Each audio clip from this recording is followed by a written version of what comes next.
Detroit Den 313, Detroit Lions fans, welcome back. Steve here. Tomorrow is the big day.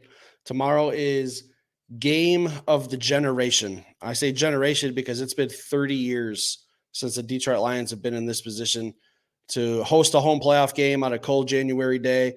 Bringing in Matthew Stafford, a lot of fans love him. I've seen, some stuff on Twitter, 50-50.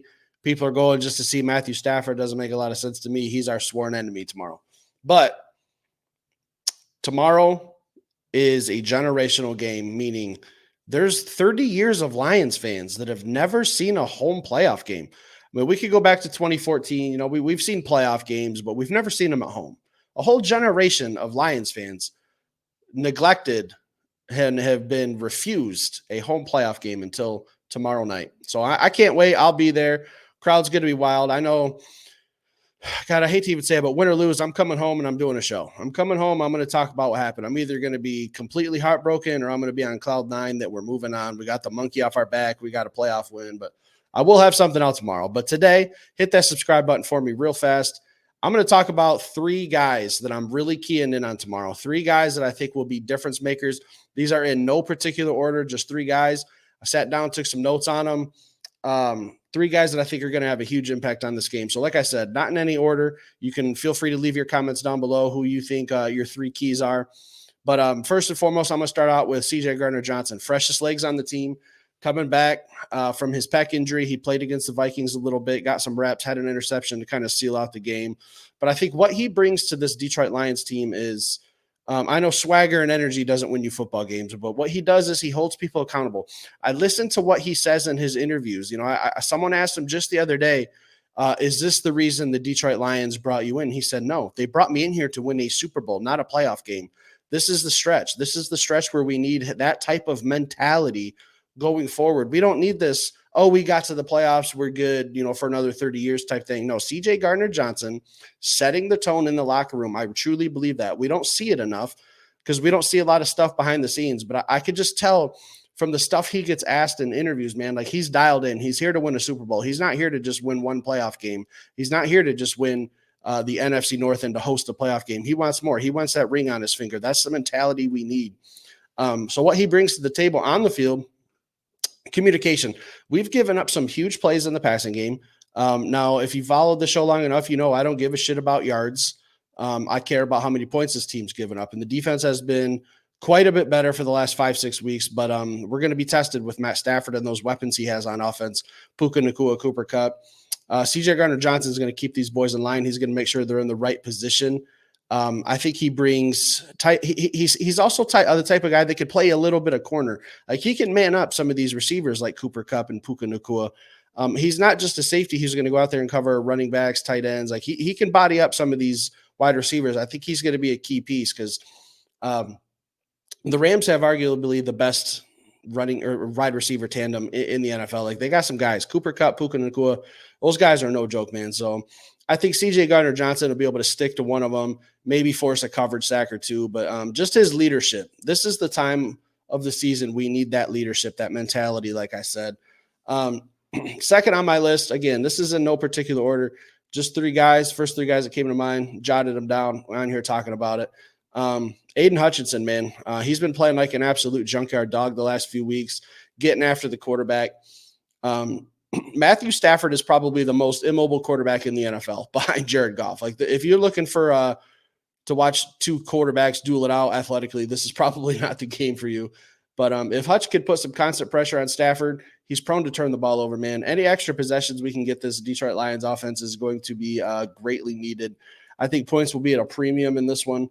I see the score being somewhere in the low to mid 20s. So I think if Aiden Hutchinson can get some pressure on Stafford, force a fumble, a strip sack, even just force them to, throw a duck up in the air, and maybe CJ Gardner-Johnson goes out there and makes a play on it, gives this offense an extra possession is truly what we're going to need.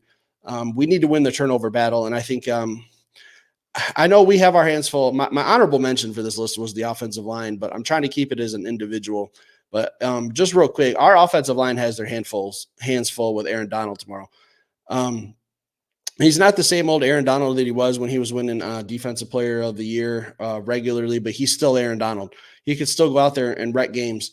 and put pressure on Goff. I think we need that from Aiden Hutchinson, who's just a little bit younger, a little bit hungrier, hasn't had a taste of these playoffs yet, has a lot to play for.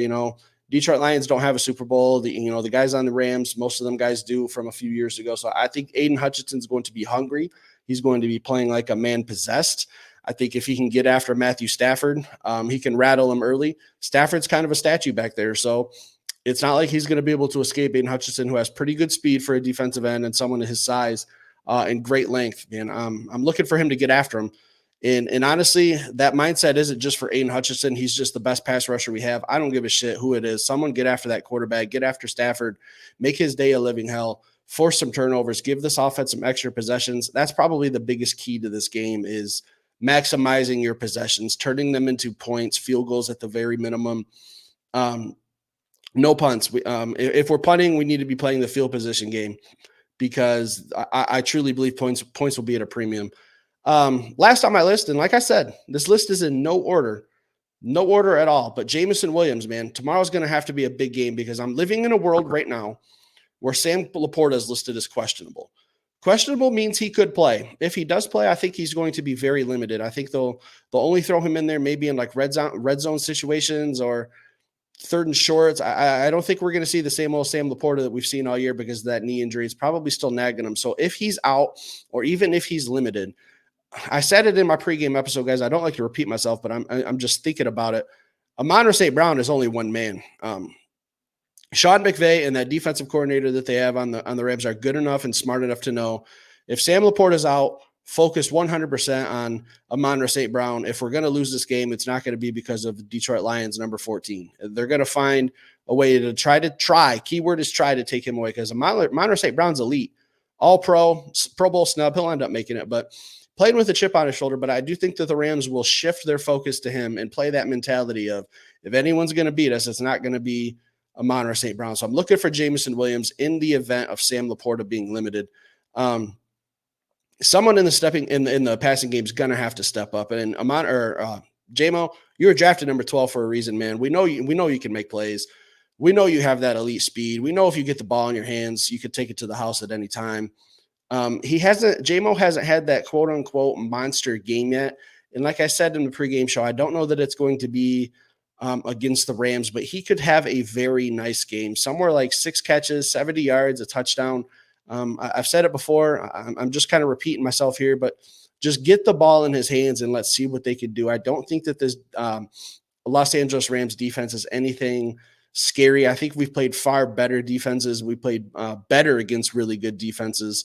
So I like the Lions matchups in this one offensively. I don't see how the Rams are going to be able to match up with us. So in the event Sam Laporta is out or even limited, I'm looking at you, Jamo. I've defended you through thick and thin ever since you've been drafted, through the gambling stuff, through the drops, through everything. Detroit Den has had your back 100%. Do not let me down now, man. This is the time for you to stick up for this channel. Maybe proof that I might know a little something about football, but I do think Jamo has a decent game tomorrow. I'll be looking at him, especially once I find out more about Sam Laporta, guys. So like I said, leave a comment down below. I just threw out 3 guys that I'm really digging into and I'm looking at in this weekend's matchup with the Rams. Feel free to leave some comments down below on some other guys that you're looking at who you think is going to be key contributors or keys in this game. Leave it in the comments. Hit that like button. If you're new to this channel, guys, please hit that subscribe button. Helps us out greatly. Again, I will be back tomorrow, either really happy or really sad at around 1 or 2 in the morning when I get home from the game. I'm doing a show, win or lose. Hopefully we're talking Lions win. Hopefully we're moving on, and we'll get prepped up for the next opponent, guys. I'm really hoping we could get this monkey off our back, get this playoff win. I will be back tomorrow night regardless, guys. I'll see you later. Have a good night.